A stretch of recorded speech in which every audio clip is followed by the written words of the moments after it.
नमोस्तु। आज के सायंकालीन प्रैक्टिकल जिज्ञासा समाधान में सर्वप्रथम चंडीगढ़ से श्रीमती दीप्ति जी जन जिज्ञासा रखती हैं। पूज्य गुरुदेव के श्री चरणों में त्रैवार नमोस्तु। हे गुरुवर, एक प्रतिष्ठित स्कूल ने हाल ही में एक एआई शिक्षक से बच्चों को पढ़ाना शुरू किया है। सब कुछ परफेक्ट है गुरुवर, ना गलती थी, ना थकान, ना रटाने की ताकत ज़्यादा। पर बच्चों का कहना है कि वो समझाते नहीं, बताते हैं। हे गुरुवर, क्या शिक्षा में मानवीय स्नेह और प्रेरणा का स्थान अब सिर्फ डाटा और डिवाइस ले लेंगे?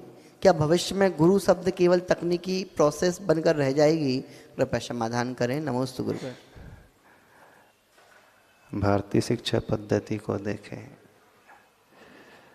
तो यहाँ गुरुकुल शिक्षा पद्धति प्राचीन काल से चली आ रही है। एक बहुत बड़ा भ्रम, बहुत बड़ी गलती ये हो गई है आज वर्तमान में। शिक्षा की परिभाषा, एजुकेशन की डेफिनेशन जो हो गई है सिर्फ नॉलेज ट्रांसफ़र तक सीमित होकर के रह गई है।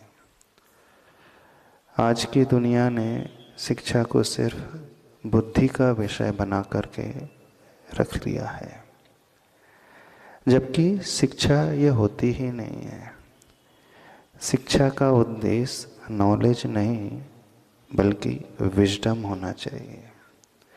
शिक्षा का उद्देश्य हमारा बौद्धिक विकास नहीं होना चाहिए बल्कि होलिस्टिक डेवलपमेंट होना चाहिए, जिस शिक्षा में सर्वांगीण विकास निहित होता है। बौद्धिक विकास तो होता है, ये शारीरिक विकास, मानवीय विकास, धार्मिक विकास, सामाजिक विकास, आत्मिक विकास, जहाँ सभी तरीके का ज्ञान या सभी तरीके की कला वो बच्चे प्राप्त कर पाते हैं। और ये मानवता, मानवीयता, आत्मीयता, धार्मिकता, ये कभी कोई मशीन, टूल, कोई एआई सिस्टम किसी भी बच्चे को नहीं दे सकता। यदि शिक्षा सिर्फ ज्ञान की आदान प्रदान का नाम होता तो बुक्स आपके पास थी, किताबों को पढ़ करके सीख सकते थे। पर किताबें वो सिर्फ एक छोटा सा माध्यम होती हैं। शिक्षा का उद्देश्य ज्ञान की प्राप्ति नहीं बल्कि चरित्र का निर्माण और चरित्र का निर्माण होना चाहिए, जहाँ वे बच्चे एक अच्छा जीवन जीना सीख सकें, हर प्रतिकूलताओं को संभालना सीख सकें, अपने परिणामों को व्यवस्थित करना सीख सकें, जहाँ उन्हें संवेदना मिले, जहाँ उन्हें सहानुभूति, एम्पैथी की भावना मिल सके, जहाँ वो करुणा को प्राप्त करते हैं और एक दूसरे की वैल्यू समझते हैं, जहाँ वो नैतिक मूल्य का विकास प्राप्त होता है, जहाँ एक आदर सम्मान, अपने से बड़ों को विनय का भाव जहाँ दिया जाता है, वह शिक्षा सही कहलाती है। प्राय सरकारी स्कूल में एक कोटेशन हमेशा लिखा रहता है, विद्या ददाति विनयम। विद्या जो है विनय को देने वाली होती है, और उस विनय के भाव से भर कर के वे बच्चे दुनिया में हर सुख शांति को पा सकते हैं।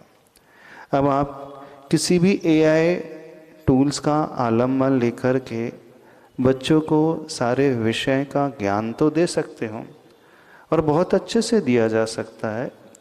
कोई भी एआई टूल मैथ्स को अच्छे से सारे सॉल्व करके रख सकता है, जितने मेथड्स है वो बता सकता है और इंस्टेंटली बता सकता है। विज्ञान के विषय को रख सकता है, हिंदी इंग्लिश भाषा के विषय को रख सकता है। लेकिन जो ज्ञान एक गुरु देता है वह ज्ञान कोई एआई टूल नहीं दे सकता। ऐसे बच्चे यदि ज्ञान प्राप्त भी कर लेंगे, डिग्री अच्छी पा भी लेंगे, अच्छे मार्क्स भी ला लेंगे और उस मार्क्स के बल पर अच्छे मार्क्स भी ला लेंगे और उस मार्क्स के बल पर उन्हें जीवन में एक अच्छा जॉब भी मिल जाएगा, हो सकता मिल जाए, उसमें कोई दो मत नहीं है, लेकिन वो एक अच्छा इंसान बनकर के कभी नहीं निकल पाएंगे। वह सिर्फ अर्थकरी विद्या होकर के रह जाएगी, पैसे को कमाने की बात होकर के रह जाएगी। लेकिन भूलना ये नहीं है कि जीवन का उद्देश्य पैसा कमाना नहीं, जीवन का उद्देश्य अथवा शिक्षा का उद्देश्य पैसा कमाना नहीं, नौकरी पाना नहीं। शिक्षा का उद्देश्य एक अच्छे इंसान को निर्माण करना। जो क्षमता हमारे भीतर, हर आत्मा के भीतर छिपी हुई है, उसे उद्घाटित करने का भाव। और ये वो अनुभवी गुरु अथवा अनुभवी शिक्षक ही दे सकता है, जो बच्चों के साथ, विद्यार्थी के साथ बिल्कुल बच्चा बनकर के उनकी हर बात को समझ कर के सिखा सकते हैं। वह आँखों में आँखों डाल करके भावनाओं का आदान प्रदान जो गुरु दे सकते हैं, शिक्षक दे सकते हैं, वो कोई एआई मशीन नहीं दे सकती। वह सिर्फ और सिर्फ आपके दिमाग ने, बच्चों के दिमाग को भर सकती है। तो भूल करके भी यह प्रयोग नहीं होना चाहिए। इसके दूरगामी साइड इफ़ेक्ट्स भविष्य में देखने को मिलेंगे, और जब वो साइड इफ़ेक्ट्स मिलेंगे तो व्यक्ति पछतावा के अलावा कुछ भी नहीं पाएगा।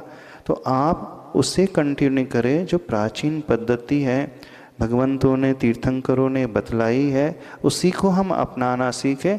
जब इस तरीके से चलेंगे तो एक अच्छा इंसान, अच्छा मानव बन करके निकल करके आएगा, और वह अच्छा इंसान उन माता पिता की भविष्य में फिर सेवा भी करेगा, तीर्थ वंदना भी कराएगा, उनकी आवश्यकताओं की पूर्ति भी करेगा, डॉक्टर के पास भी लेकर के जाएगा। और सबसे बड़ी बात, वह कृतज्ञता का भाव उन माता पिता, बुजुर्गों के प्रति, शिक्षक के प्रति वो सीख पाएगा और अपने भीतर उसे उतार पाएगा।